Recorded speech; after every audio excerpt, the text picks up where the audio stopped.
Good evening and welcome to the Kent City Council meeting for Tuesday, November 3rd, 2020. We are meeting at 5 o'clock this evening, and it is a regular meeting twice a year. The City Council meets at 5 p.m. and that is on primary election night and general election night. So it is a regular meeting of the council. I do want to remind everyone that we are meeting remotely as a result of the COVID-19 pandemic. There is a live broadcast of this meeting available on Kent TV 21 on the city's Facebook page, as well as our YouTube channel, which is Kent TV 21. And there's also a call-in option available for those wanting to listen to the meeting via telephone. With that, we are called to order. And Kim, could you please call the roll? Here. Here. Here. Here. Councilmember Core. Here. Councilmember Larmer. Here. Councilmember Michaud. Here. Councilmember Thomas. Here. Thank you. Okay, thank you, Kim. Item number 3 on our agenda is approval of the agenda. Are there any changes from council or staff? None this evening, Mayor. All right, so with that, is there a motion to approve the agenda as written? Thank you, Madam Mayor. I move to approve the agenda as written. Second. All right, we've got a motion and a second. All those in favor? Aye. Opposed? All right, motion carries 7-0 and agenda stands as written. We will move on to item number 4 on our agenda, which is public communications. We have two items under public recognition this evening. The first one is the announcement of our November 2020 Employee of the Month. So every month here at the city, our employees get together and they nominate their fellow coworkers for the honor of Employee of the Month. And it can be based on how they handled a special project, or more often than not, it's just on their work ethic and how they perform their daily duties and go about representing the city and the values that the city of Kent has. Tonight, I am pleased to announce that our November 2020 Employee of the Month is Alex Alt, who is a corrections officer here at the city of Kent. Alex was hired on May 16th, 2018. We've got some parts of his nominations here, and I think that it'll become clear why his coworkers nominated him for this honor. Alex was nominated because of his strong and incredible work ethic. His nomination stated that Alex is a working machine. He not only does his work, but always, in all capital letters, is eager to help other officers with their tasks. He is also a field training officer involved in teaching new officers. He also volunteered to be the trustee coordinator and has a great demeanor dealing with inmates. His nomination also noted that working with Alex makes the working day better when he is on shift. He's always upbeat and positive. Alex continuously embraces our values, and we celebrate him as November's Employee of the Month. Thank you and congratulations to Alex. All right. Agreed, Councilmember Thomas. I think it's definitely applause-worthy. Okay, we are going to move on to another item that I believe is applause-worthy. We have a presentation this evening from Michelle Wilmot from our Economic and Community Development Department about a great designation that the City of Kent worked really hard to receive a couple of weeks ago. So Michelle, I will turn it over to you. Thank you, Mayor Ralph. Good evening, council members. For those of you that were with the mayor and I on the call last week, it was really an exciting chance we had to shine a light on Kent's amazing history when it comes to space innovation. We were thrilled to receive a 9-0, a unanimous vote by the Washington State Advisory Council on Historic Preservation. They awarded Kent, or not just Kent, they awarded Washington State landmark status for the 3 built in Kent Lunar rovers built by the Boeing Company at its Space Center the state named them official state historic landmarks at our hearing last Friday. As you all know, I am a huge fan of this project, and as a reminder for those who might not know, NASA used 3 different lunar rovers that were sent to the moon for Apollo missions 15, 16, and 17 back in the early 1970s. As you all remember, in July 2019, King County awarded us similar status, but this really takes this to another level as far as having King County status, and now we are officially naming our lunar rovers built in Kent as Washington state landmarks. We were delayed in this hearing by a few months given the coronavirus. We originally had planned to have this hearing last March. Want you to know that this makes Washington state the 3rd state in the country to have objects on the moon named as historic landmarks.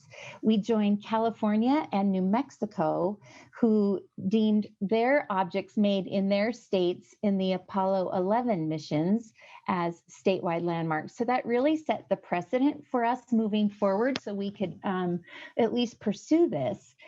Just to let you all know, when I was first chatting with our state historian about this, he absolutely did not want to even entertain this idea. And the sales pitch I gave him was enormous after we had such great success with King County, but he was unaware that these other states, that California and New Mexico, had already designated items on their state historic registers. And he talked about the fact that we didn't own these. And I said, I know we don't own these, but NASA does, and they have been supportive. In fact, NASA sent a letter of support to both the King County Landmarks Commission and the Washington State Historic Preservation Council on our behalf, urging their support. So as you all know, this is a great way for us to recognize and honor the tremendous amount of work done by so many in our region as part of the United States space program. And even more than that, besides recognizing our fabulous history and the amazing innovation that's been done, it also signals to the future and our future workforce and our young people that these opportunities in space are not out of this world. They are out of this world opportunities, but they are not out of reach for them. We know with Blue Origin today as Kent's largest private employer anyway, and in fact, there was just an article in the Puget Sound Business Journal today, it just came out, that talks about the fact that companies in Kent are still very much hiring. So we really, really wanted to signal to tomorrow's and today's future workforce that these are great opportunities for our South King County kids. So we're hopeful that this will serve as an inspiration, a great reminder of our history, but also an inspiration for our young people. One of the things you should know that while we were on the hearing, several of the commissioners kept asking why we were not pursuing national landmark status. And they practically, I'm sure the mayor can attest, and I think Councilmember Core was on the line too, that there were people asking why we were not pursuing national landmark status. They were practically inviting us to do so. And one of the things you all should know is that the National Parks Department oversees these national state landmarks. And we believe that their rules may be a little bit outdated, especially when you consider the Artemis Accords, which I know I'm really geeking out on you all now, but this is the program that is requiring states to sign on to participate in any of NASA's next Artemis missions, which is the sister name of the program to the Apollo missions. The U.S. is one of 7 countries who've already signed on to these Artemis Accords. So it gives us a great platform to pursue this at the national level even further. it was a tremendous accomplishment for us. And we had some great support from folks who are also big fans of the work that have been done and are really thrilled at what we're trying to do to inspire tomorrow's young people. And one of the comments that really struck me at the hearing, it was both Mike Lombardi, who is Boeing's corporate historian, and also Matt Hayes, who is the CEO of the Museum of Flight. Both of them spoke about what this meant to them. And what really struck me was what they said in that 1,000 years from now, if we look way out into the future, given the momentous achievement that all of the Apollo missions achieved by being the first to land on a celestial body, that these are the things that people are going to remember. They might not remember today's election that's going to happen, but 1,000 years from now, people will remember the first steps that humankind took on the moon, and certainly the first vehicles to drive on the moon. And us, putting our stamp that we were involved in these momentous occasions too, I think is a tremendous source of pride for our community. So it was thrilling to participate on Friday. Thank you to the council members and the mayor, of course, for joining us on the call.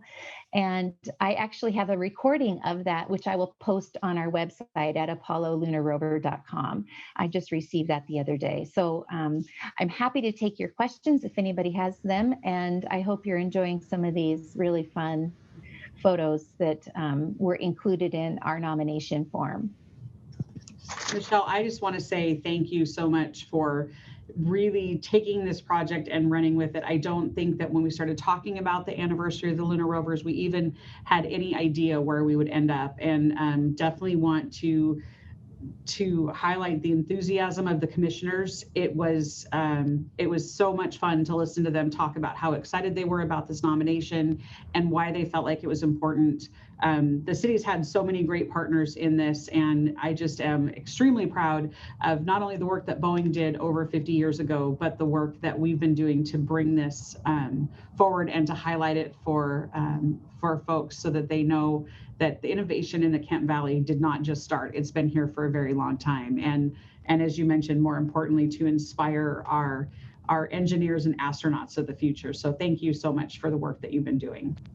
It's been a huge pleasure. Thank you. Council, any questions for Michelle? All right, I'm not seeing any hands. Thank you so much, Michelle. You're welcome. Thank you. Have a good night, everyone. Good evening. All right, we're going to move on to the next item on the agenda, which is community events. And Council President Troutner, do you have some community events for us? Thank you, Madam Mayor. I just want to share that the city is going to be distributing masks again through a series of events in November and into December. Really super cool masks if you have not seen them yet. I know there's been, these events have been shared on social media. The first one is, speaking of the Lunar Rover, it's a Kent Station Lunar Rover mask giveaway at Kent Station from 12 p.m. to 2 p.m. this Saturday, the 11th. And then on Veterans Day, which is the following week on the 11th, from 12 to 2 p.m. at the Park and Ride on Military Road, there will be a Kent red, white, and blue mask giveaway. And then the We Are Kent multicolor mask will be given away at Morrow Meadows Park on November 21st from 10 a.m. to 12 p.m.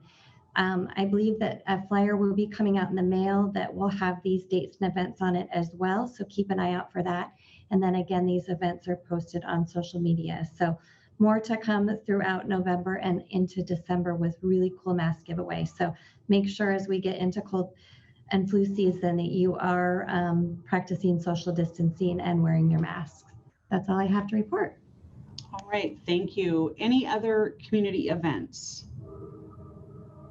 Okay, I'm not seeing any hands raised. So we will move on in our agenda to reports from council and staff. It's an opportunity for our community to hear about all the great work that our council members are doing outside of our regular council meetings and committee of the whole meetings. I'm going to start with a brief report this evening want to talk a little bit about House Bill 1590, the 0.1% sales tax that the council voted on here several weeks ago. We continue engaging in regional conversations surrounding the use of this money. We had a meeting today with multiple King County cities talking about the ways that we can partner with each other, partner with organizations like SKIP, the South King County Housing and Homeless Partnership, and the county. So just want to let council know those conversations are ongoing. When we start figuring out kind of directions to head, we'll definitely be coming back and looking for council's input on how those funds are going to be spent. But I really want to confirm for the community that Kent is engaged and at the table in these conversations, and we do support a regional approach to housing for our homeless population and our low-income residents. So ongoing conversations, and we'll make sure to keep everyone updated on that. The next item I want to touch on is COVID. So to Council President's announcement about events, was on a call today with King County Public Health, Patty Hayes, and got some updates. Our numbers are spiking, just as had been predicted with the rainy weather, the winter coming. We're seeing an uptick in cases across the county and specifically in the South End. So want to continue to encourage people to social distance, wear their masks. One of the things that the county has repeatedly asked all cities is to make sure that we're engaging our residents in reminding them of those things. So you will see the city continuing to talk about the ways that we can keep each other safe, and reminders to please wear your mask, social distance, get your flu shot. That's part of why we're doing these mask giveaways. I will tell you, we're getting full response from our residents about there's got to be something fun in all of this in COVID and in 2020. And if it means putting a fun mask on, then that's a great way to remind people to stay healthy and to take care of each other. It was really fun. On Saturday, we partnered with Kent Station on our Halloween event and did a drive-through trick or treat. So we had a drive-through haunted tent, and kids still got to dress up, parents still got to dress up. And I will tell you, what I loved seeing was everyone wearing their masks and the number of Kent masks that people were sporting as they were representing our city. So fabulous event, and a good reminder that we can still do something that feels a little bit like normal and be taking care of our neighbors. To wrap up, want to remind everyone there's still a little bit of time to get out and vote. We've got 3 drop boxes here in Kent. Shower Center has been a voting center for the last few days. I'm really proud to be able to help the county in those efforts and making sure that access is available to all of our residents. And it's 5:30, so we've got until 8 o'clock to get those ballots in. So please remember, if you have not already voted, it's really important. With that, I'm going to turn it over to our Chief Administrative Officer, Derek Matheson. All right. Thank you, Mayor, and good evening, Council. As you know, our 2021-22 Biennial Budget is going to be on the Committee of the Whole agenda next Tuesday, and then on the full City Council agenda the following Tuesday, November 17th, for a vote. I did want to update Council on a few items of interest in the budget.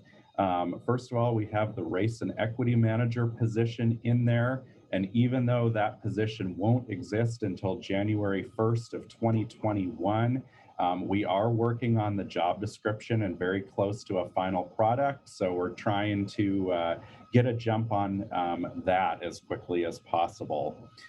Also, the council added about $200,000 for youth behavioral health services, and wanted to let you know that our Human Services Division is starting to put together some options and a recommendation that we'll bring forth to the council as soon as that's available. And then the council added $50,000 for a police data study.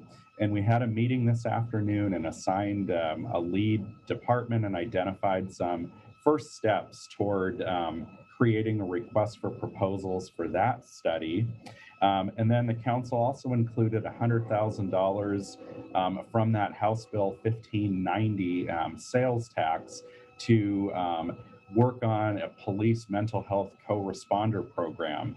And we also met today on that and made assignments so that we can move on that quickly if indeed that's approved as part of the final budget. So the only other thing I wanted to mention is that my written report is in the packet and we have no executive session this evening. Thank you. All right, thank you, Derek. Council President Troutner, I will turn it over to you for council reports. Thank you, Madam Mayor. I sit on the Regional Law, Safety, and Justice Committee, and we have not met recently. I am also on the Regional Transit Committee, and we continue to work on updating the service guidelines for Metro and having a conversation with cities in the region, looking at those guidelines through an equity lens and also where transit, the needs are the greatest, and that includes especially Kent. So continuing to work on that through this year and into next year. And that's all I have for my committees that I sit on. So I am going to look to my colleagues and see what they have been up to. And I will start with Councilmember Michaud. Thank you, Council President. I do not have anything to report tonight. All right, moving on. Councilmember Core, do you have anything to share?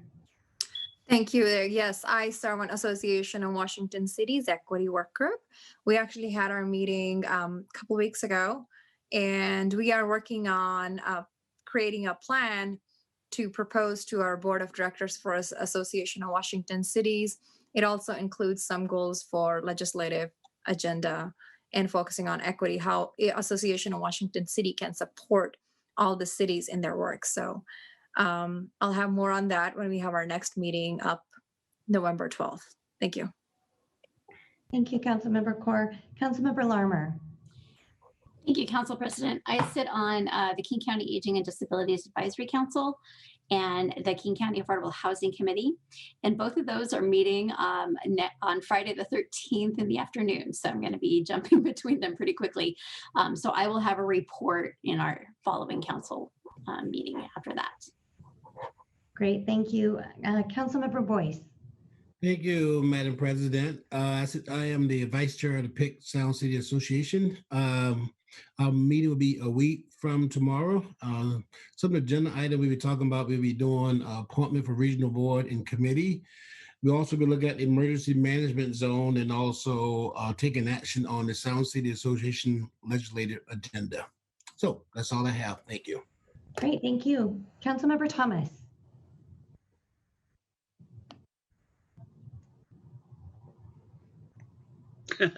Thanks, Bill.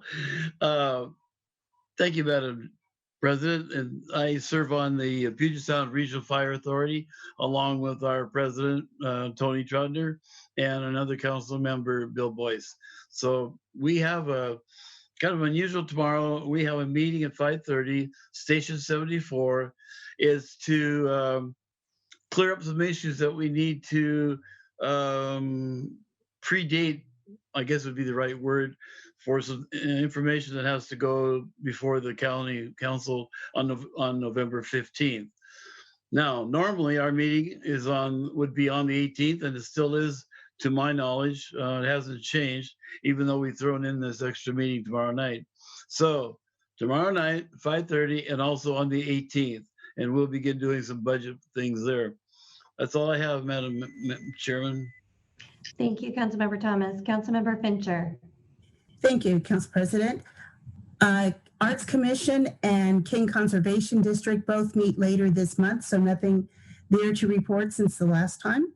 But on October 22nd, MID did meet, the Mental Illness and Drug Advisory Committee. So we had two presentations on the disparities on COVID and the BIPOC community. So, and specific to King County. So what the contributing factors were, like, since most of the BIPOC population employees around here are essential workers, a lot in food service, entertainment, healthcare. And in addition, there were also pressures such as housing pressure, food insecurity, underlying health conditions, racism, and the quality of the healthcare received. There's been a considerable increase in the number of suicides. Also, other mental health areas, along with trauma, have all seen increases. So the BIPOC community agencies, especially those led by women of color, have seen as an especially hard strain in the things that they've been doing, both relating to work and to home. One of those being still the problem of overdiagnosis of schizophrenia in the Black male population. There were also 2 presentations by the Vietnamese Health Board and the Khmer Health Board. Khmer's being from Cambodia. So there were a lot of similarities in the reports of both of them. So they had some similar pre-existing conditions, but what they were working for, they were strikingly the same, working to eliminate systemic and institutional barriers impacting access, outcomes, and resources in their communities, food insecurities, difficulty accessing information through technology, difficulty affording care for themselves and those in their household, having translated information was also a big problem. Literacy is an issue in some of the communities, and so they depend a lot on pictures too, along with being low users of technology. There was a lot of anxiety over COVID-19 and the pandemic, which was increasing stigma.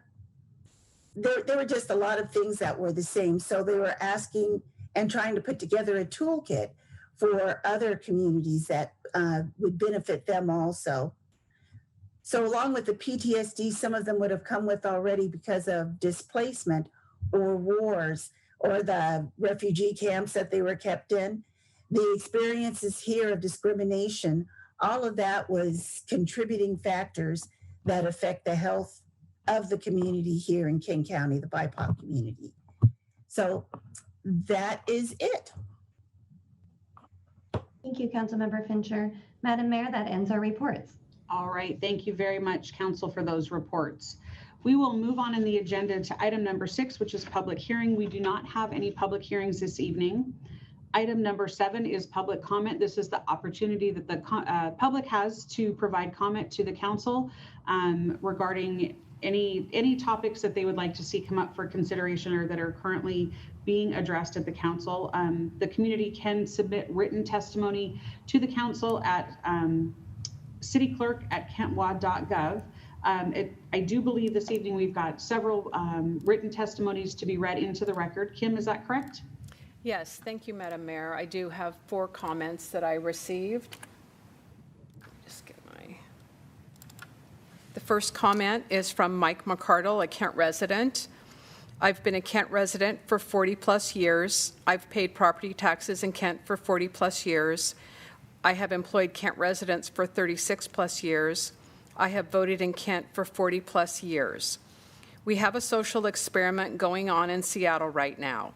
City government has disrespected, verbally attacked, and virtually hamstrung their police force. SPD is experiencing record numbers of retirements, transfers, and overall reduction in numbers. Their ability to attract qualified recruits is hampered.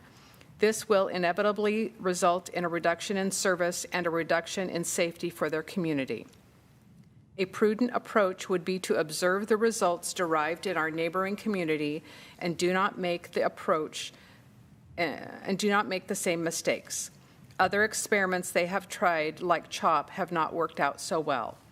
The citizens of Kent do not deserve to be governed by leaders swayed by the voices of a comparatively few anarchists. You were not elected by these anarchists, and you should not be influenced by them. It is your choice. We will observe who you decide to listen to. Support the blue. The next comment is from Grant Weber, and he does not indicate his city of residence. Please do not entertain the thought of defunding the police department. With an increasing population and an increase in the crime rate, the last thing we need to do is defund the police department. This next comment was received by Richard Wilkinson, a resident of Kent. I would like to address the current discussions regarding equity. I am concerned with the city's administrator reference to the city's majority as and in quotes, the Kent community is majority Black, Indigenous, and people of color, end quote. I disagree with any policy action that would lump multiple ethnic groups and their respective concerns under one umbrella. Who then is the city's minority? Do they not need to be included in all policies of equity? We need a much more deliberate effort in defining what the city means by equity and what are the specific issues that it is to address. Also, I do not believe that any defunding of police budgets is in the city's interest in committing to provide a secure environment from illegal activities. Mr. Wilkinson submitted an additional comment. I request that the council address the Kent 101 program in terms of getting it back online. The original program was looking for those that graduated from the program would be utilized in some fashion to support the city's functions. I request that there be a refresher session for all those that would like to see a positive outcome. I consider that the status of the program is incomplete and ashamed to have wasted attendees' time. Number two, that the various departments be canvassed for opportunities to use the Kent 101 graduates in support of the city's functions, even under today's restrictions. I think a little ingenuity could come up with activities consistent with the goals of the Kent 101 program.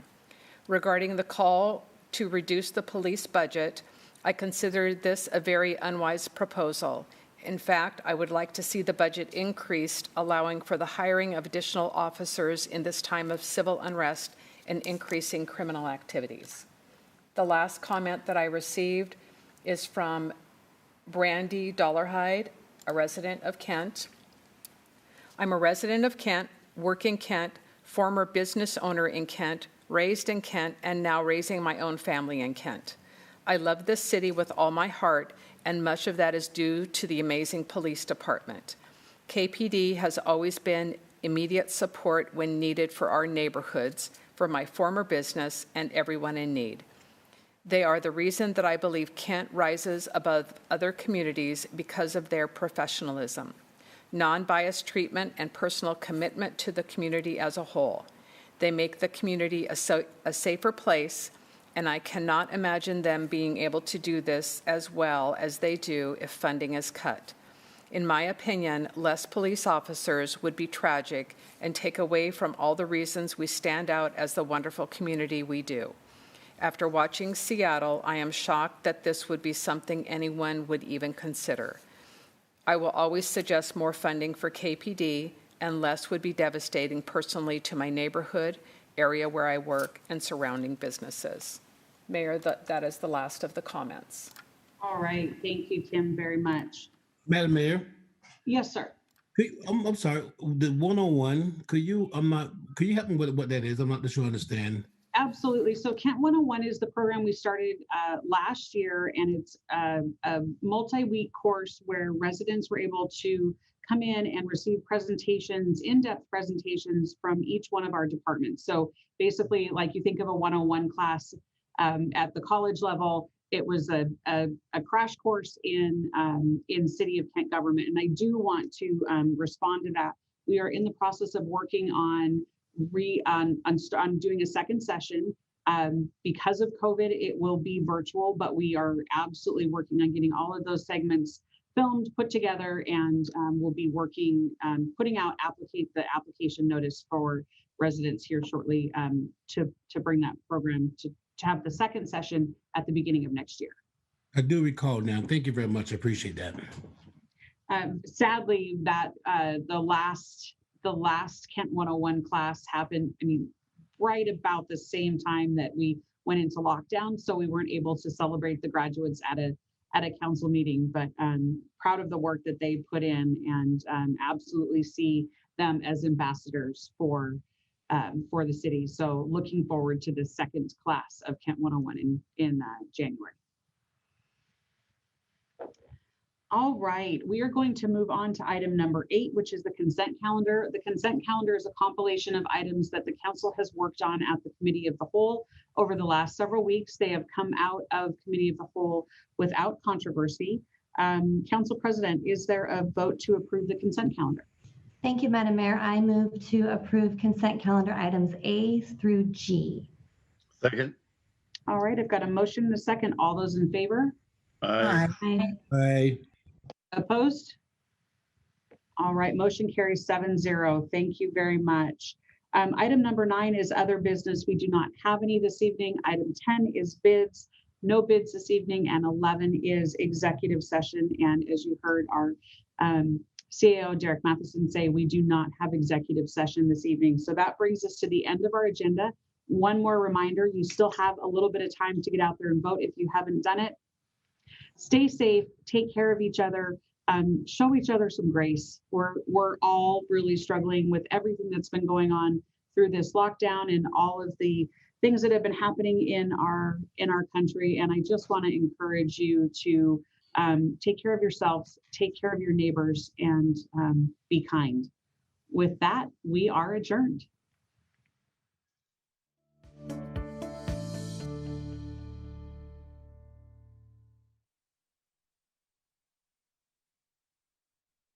Curated pieces that they can use. And so the security issue through IT is something, the curation is another thing, the management of who has access. So I could use this internally to also use it with the vendor and give them very specific access like you would for other clouded functionality. Thank you. Councilmember Boyce, you have 1 minute.